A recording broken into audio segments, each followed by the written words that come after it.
ముందుగా మీడియా మిత్రులందరికీ నా నమస్కారం సార్. మా బాబు 368వ ర్యాంకు సాధించాడు. ఎన్నో పోటీ పరీక్షలకు పాల్గొన్నాడు. అన్ని దగ్గరకు వచ్చి నోటికాడికి వచ్చి ముద్ద నోటి దగ్గరకు వచ్చి పోయినా కూడా బాబు డిసప్పాయింట్ కాలేదు. అమ్మ నేను గ్రూప్ 1 ఆఫీసర్ని ఖచ్చితంగా అవుతా అమ్మ అని. బాబు తండ్రి లేడు, నేను నా చిన్న కొడుకు ఇద్దరం కష్టపడి పిల్లల్ని పోషించుకున్నాను సార్. నా కొడుకు ఒక కలెక్టర్ కావాలని ఆశ ఉంది. అంత పెద్ద కోరిక మేము తీర్చలే.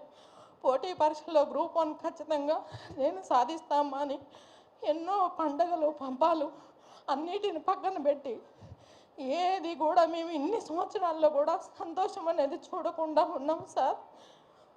ఈరోజు 368వ ర్యాంకు సాధించుకున్న పిల్లవాడికి 3 కోట్లు 6 కోట్లు ఎక్కడి నుంచి వస్తాయి సార్? ఒక్కసారి ఆలోచించండి మీరందరూ. 30,000 కూడా చూసుకోలేని, కళ్ళతో చూసుకోలేని పేదోళ్ళం మేము.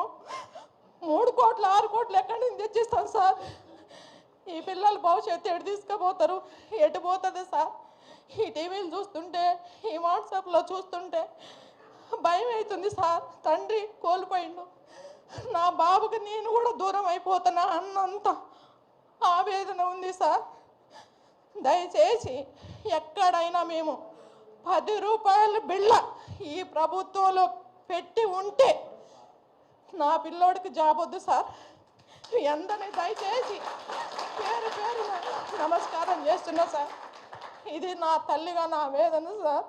నా కుటుంబంలో ఈరోజు కష్టపడి తండ్రి లేకపోయినా పిల్లల్ని ప్రయోజకులు చేసిందని గర్వంగా చూసిన వాళ్ళందరూ ఈరోజు పోస్టులు అమ్ముకున్నారు.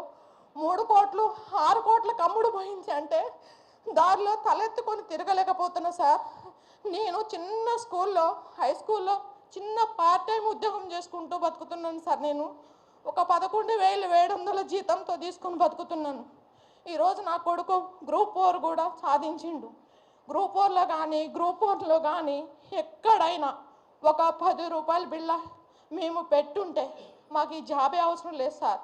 మేమందరం కూడా, మీ ముగ్గురం, మా తల్లి కొడుకులు ఇద్దరం చనిపోవడానికి కూడా సిద్ధమే ఇది కనుక ప్రూఫ్ చేస్తే. ఇది మాత్రం పచ్చి అబద్ధం సార్. కష్టపడి రూమ్లో కూర్చొని అశోక్ నగరంలో కూర్చొని తినక ఆ వేడి నీళ్ళు టీ తాగి పిల్లగాడు పుస్తకాల పురుగయ్యి ఎక్కడ చూసినా ఇంట్లోకి ఈరోజు మీడియా మిత్రులు వచ్చినా కూడా కనపడుతుంది సార్. నా ఇంటి నిండా, నా షెల్ఫ్ల నిండా నా పిల్లోడు చదివిన బుక్సే ఉన్నాయి తప్ప ఇంకేం లేవు సార్. ఇలా తల్లిదండ్రులు లేని పిల్లలు ఎంతోమంది ఉన్నారు. వాళ్ళని శోభ గురి కానికండి సార్. నాకు పెద్దగా తెలియదు, మాట్లాడటం రాదు. నేను ఇప్పుడు బయట కూర్చున్నంత సేపు కూడా చాలామంది తండ్రిని కోల్పోయిన వాళ్ళు, తల్లిని కోల్పోయిన వాళ్ళు, ఆ ప్యూర్ బ్యాక్గ్రౌండ్ నుంచి వచ్చిన వాళ్ళు ఉన్నారు సార్. వాళ్ళందరినీ దయచేసి మీరు మీడియా మిత్రులు ఆలోచించి, మేము చెప్తున్నాం సార్, ఇలా గ్రూప్ 1 అభ్యర్థిగా సెలెక్ట్ అయిన తల్లిగా నేను ఆవేదనతో చెప్తున్నాను. 1 రూపాయి కూడా ఎక్కడన్నా మేము పెట్టి ఉంటే మాకు ఈ జాబే అవసరం లేదు సార్. మీడియా మిత్రులందరికీ నా నమస్కారం సార్. పెద్దలకు కూడా ఇక్కడ స్టేజ్ ఉన్న వాళ్ళందరికీ